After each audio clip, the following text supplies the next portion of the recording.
Hey YouTube, Kevin here. I'm coming back at you with another video. We're going to talk about floats tonight. Yep, I'm going to do it. I was going to do a float adjustment video because there's so many different variables, and I know some of you guys like to hang on to everything I say, which is awesome because I want to give you proper information. However, floats vary on different models, makes and models, but luckily, Kawasaki did us another solid. They kept the same float adjustments for the KE, the KM, the KD, 80s and 100s. Once again, the KE100, the KM100, the KD100, and the KD80 all share the same float adjustments, which makes this video so much more easier to do, and it's going to answer your questions. So, before you mess around with jets, before you mess around with your slide needle, and figure out which pin to put that in, which is the middle, Kawasaki did us a solid through all these different makes and models on these carburetors, and they got tons of variable carburetors. For these particular bikes that I just labeled, the measurement is all the same, 24 millimeters. Okay, so tonight I'm going to teach you guys how to adjust it. So what we're going to do is we're going to adjust it by using Kawasaki makes a special float tool. We don't need a special float tool. What you need is a caliper vernier. This is a caliper vernier. This one right here does inches, metric, fractions. Okay, so what I'm going to do is I zero it out, make sure it's all the way up to 0, and then hit 0 on it. There's 0 here. Boop, 0. Then I'm going to move it to 24 millimeters. 24.75. Let's see if we can get this. I'm kind of doing this aside of you guys here. Hold on. Wind it right down. Thing is very sensitive. You get a plus or minus 1, either side of it. I try to go for perfection. Take this little screw. This is your jam nut. Now it won't move either way. So now that's your adjustment. You're not using this side of it. You're using that side. Okay. So we're going to set that off to the side. And I'll show you guys what I do. So on your float, okay, you have this little tab right here in the middle. And I'm going to show you guys how to adjust this. Now this has a couple of different features to it. On the needle, it has a little pin in the center. Okay. You want the float to be just resting on it, not moving it at all. Alright, so sometimes if you hold it up like this, if the float's too heavy, it'll push on your pin. You don't want to move the pin at all. Okay? See if I can get that on there for you. See that pin right there in the middle? Now it's not touching. Now it is touching right there. But it shouldn't be moved in at all. You're going to take your measurement from your base to the top. And that right there is going to give you your 24. Get your caliper vernier set to 24 millimeters. Okay, 2401 is fine. Okay, and I'm going to measure it from right here. Now, if you can see it, not to the top. Okay, this is at 24 millimeters. Both floats, 24 millimeters. See how I did that? The top of it, right there. Okay, now I want to tell you something else. These caliper verniers are very sharp on these points. On these points, you see that? These points. You do not want to bump it into your floats. You can easily puncture a float with this. So what I do is I hold it up to the edge. Let me do this again here. Up to the edge like that, and I eyeball it. Okay, see how that's it's straight across? Draw your imaginary line. Check both sides for 24 millimeters. And there you go. It's adjusted. Okay? If one's a little bit off and the other one's straight on, you can twist it a little bit. Twist the float just a little bit. Make sure it's straight across. This one is already set, so I'm not worried about it. And that's how you adjust the float. Now, how do you adjust the float? Just say your float was down like this, okay? Alright. Now you go to measure it, and your float is way the hell off. Look at that. See? I don't know if you can see that or not. Let's see if I can get this in a better. See how it's way off? Right now it's normal. Right there it's way off. How would you adjust it? Show you how to adjust it. If your float is down, okay, like this, you need to raise your float up, and you need to put your screwdriver right in here and pry down gently.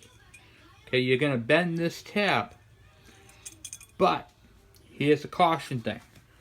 You do not, I repeat, do not want to put the pressure on your needle and seat. So when you bend your tab down, you want to hold it above it and then pry. Do not let it sit like that and then pry down. You will damage your needle and seat. I would recommend, okay, that you go very small intervals and pull your pin out. The pin is easy to slide out. Show you. Your pin is easy to slide out. Take your pin out. I think my film is... There we go. Okay, take your pin out. Like that. Remove your float.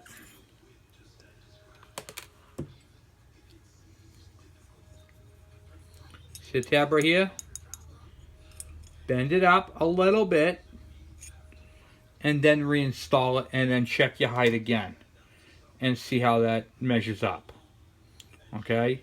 You should have a good height adjustment in that. Because you don't want to pry on your needle and seat. You could ruin the, you could stick this in so tight, your needle in so tight that it actually wears that groove around it, and then you're going to end up with a leak, and then you're going to be wondering why is your carburetor leaking.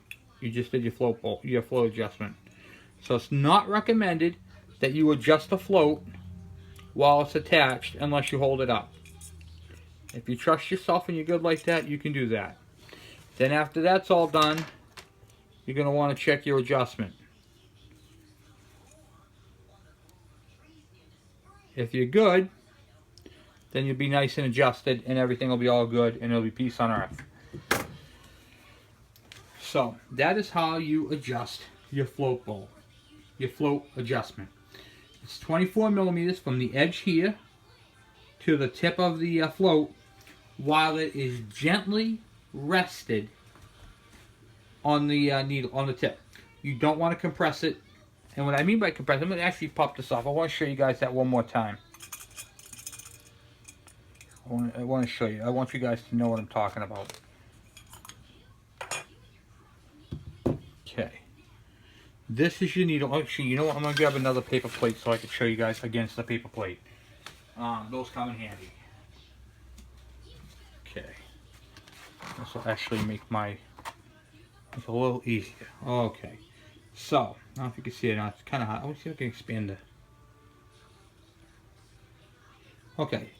See that little piece sticking up off the needle? Okay. There's your needle right there. Put the needle facing down your finger. See that little spring-loaded piece right there I can push in? See if I can push in with a screwdriver on the film. See how I can push that in? Okay. When the float is on it, you should have the float just touching it. If the float's pushing it in and you're doing your adjustment, you're way off. You're gonna not be happy with the outcome. Make sure, where are you? Make sure that the float tab, when I say tab, I mean that piece right there, this tab right here, is just resting on it. Okay? Not pushing it down, no pressure, just touching it. And then you adjust it from the base here, that line, to the edge of the float that is sticking up, the highest point. And that should be 24 millimeters. Anyway, people, that is how you adjust a carburetor float bowl, float in your bowl. And your float level should be 4 millimeters. And you won't be able to check that the way these things are set up, because that's 4 millimeters from the top down, and you're not going to be able to check that. So there's no way. But if you adjust your float properly, you'll automatically have that desired measurement anyway. So remember, you're going after float height. That's what you're adjusting. That's 24 millimeters. And like I said, I use a caliper vernier. These things are really cool, and you can get these anywhere. You can get plastic ones with the dial indicators. You don't have to use this style. They make many different ones. These are a good one to have because you can measure anything with this. Let's see if I can shrink it down here a little bit. Let me turn this back on here. This one does millimeters, inches, and fractions. And converts. So like, say you're going to do like 10 millimeters, right? That's 10 inches. Let's go to millimeters.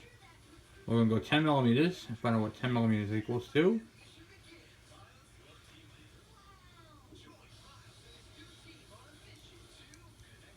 Bring it right up to 10.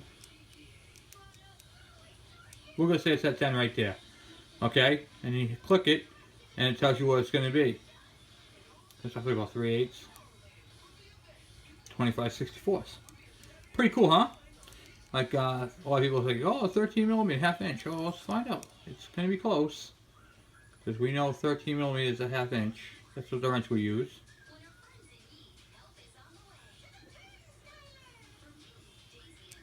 Close enough. 0.50, which 0.50 would be half inch. So it's pretty cool how you can do that with all this. So anyway, these are readily available at a parts store. You don't need to get a digital one. You can use a plastic one with a dial indicator. Just make sure you get the proper one. If you're going to be doing inches, the plastic cheapies normally come in inches. Or you can get millimeters, you know, however you want to do it. You can get them measured in thousandths of an inch. Metric is the one you want to do this particular float adjustment. And you can pick them up. This one here is a $40 one online. Comes in a nice plastic case with an extra battery and all that type of stuff. I always give props to the tools that I use, so I'm going to do that right now. This one right here is made by General. It is a nice quality. It shows you all about it. It comes with all the stuff right here. It's a digital display, digital fraction caliper, and it does it's 6 inches long. Comes with the case. Didn't have to buy it. There's the part number right there if you want to buy your own. It's a number 147, and it's a very high quality tool. I've had this thing now for going on 2 years. And I love this thing. It comes in a nice case, and I keep all the paperwork with it. So it's got a nice form-fitting case. Keeps your tool nice and clean. It comes with a tool to change the battery, and it comes with a spare battery. How can you beat that? And I always put my stuff back in because your tools, when you're doing this type of stuff, are very important. It also comes with this. I'll show you this. This little guide here. It also gives you a breakdown chart, and tells you all about it, and it's pretty cool.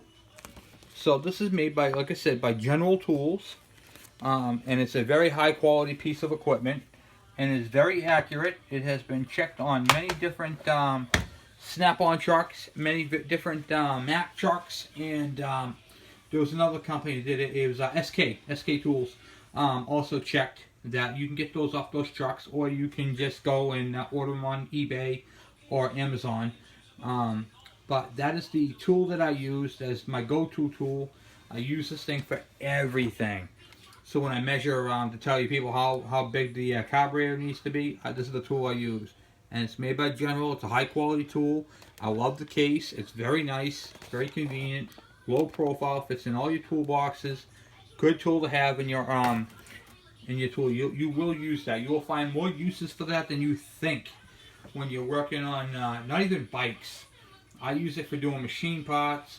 I use it for when I'm working on clearance part. Like if I'm making something and I need to check clearances, you can use it for that. This thing does. Let me show you something else about this tool.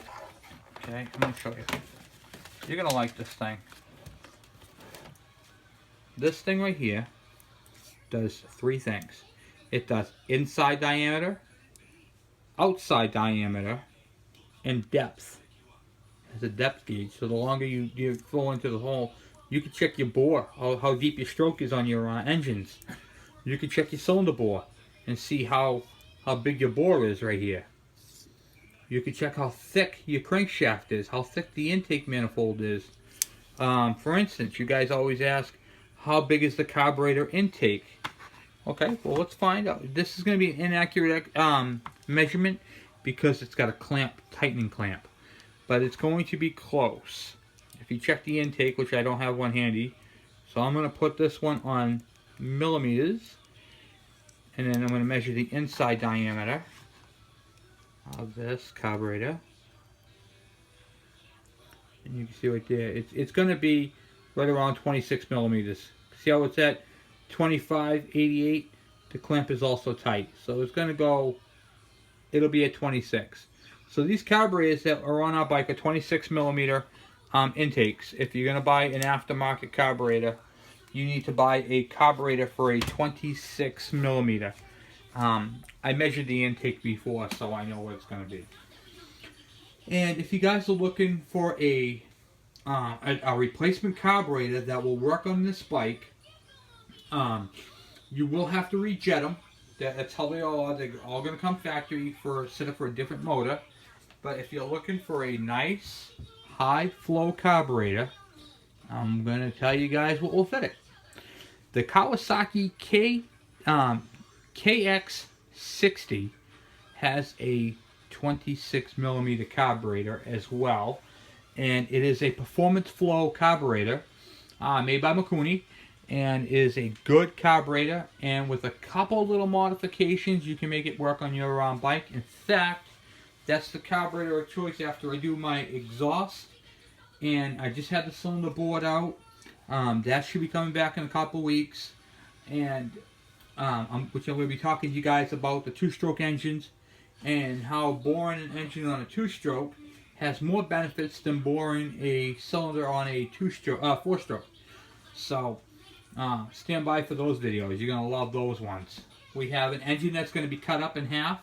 I'm going to be showing you guys physically how combustion works and all that type of stuff. So we have some really great videos coming up, and I'm going to show you guys how you guys can make your engines more efficient. Yes, efficiency. Efficiency equals power. Okay, not so much in horsey power, but in torque. And torque is what we're after on these bikes. So, I'm going for a 15 horsepower. I think I'm going to end up with more, but I'm shooting for 15 with my custom exhaust and carburetor and all that type of stuff. So I'm going to show you how all these systems work together, flow, and then we're going to go on a field trip, people. I'm going to be taking you guys to a motorcycle dyno shop where we're actually going to, after the bike is done, which will be at the beginning of the year, I'm taking you guys to a dyno shop, and we're going to do a dyno test on a KE100 and find out what the horsepower is with my modifications. So after all the trial and error is all done, we have a lot of cool stuff coming up. So anyway, I hope this video helps you. I hope you find it inspirational, informational, and I hope it helps. So remember, 24 millimeters measured from the base right here to the tip of the float while it's gently resting on the float pin, the needle and seat. And whenever you adjust your float, do not adjust it while putting pressure on this. You'll damage this and your seat, and then you'll be very unhappy with the outcome of that. So 24 millimeters, people. That's the gold number. Anyway, thank you for watching. Please subscribe. I hope this video helps you. And by all means, share it. Do whatever you need to do with it. Keep it in your library. Keep it in your playlist. If you have any questions, please comment below. And I am more than happy to do this video for you. And remember, this video covers the KE100, the KM100, the KD100, and the KD80. All four bikes that I particularly know about, all share after looking it all up. Special thanks to my friend Aaron, who sent me the paper out of his book, because the information that you get out of the Haynes manual that I used was absolutely useless. It is a great book. I swear by the book. I love that book. It just doesn't have the proper information for this particular carburetor. So what I did was, as always, I used the inside flap. That's what this is for, people. It tells you, you know, you can write down whatever you want. So float 24 millimeters, and the fuel level is 4 millimeters, but there's really no way to adjust the fuel level because, well, if you adjust your float properly, that's what you're going to end up with for a fuel level. You can't change it. You can't do anything about it. You can't keep the float level at one and then change the fuel height in another. You can't. So it's, you know, I don't even know why they put that in there. It's kind of a stupid, irrelevant thing. And in order to check that, you would need to use, there would be normally a plug here, a screw, and you would have a hose fitting. So you'd loosen up the hose, loosen up the fitting, put your hose up, and then measure it. And you can't. So, unless you have a Suzuki model of this, if you want that drain screw that goes right in here to be able to do that, you can order a fuel float bowl for a Suzuki A100 and I'm sorry, AC100, and then you'd end up with the same exact carburetor. So if you're having a hard time finding this carburetor, say you can't find one on eBay, you can't find one, oh my god, I cannot find a carburetor for my KE100 or my KM100 or my KD80 or any of those, Suzuki AC100 has the exact same carburetor.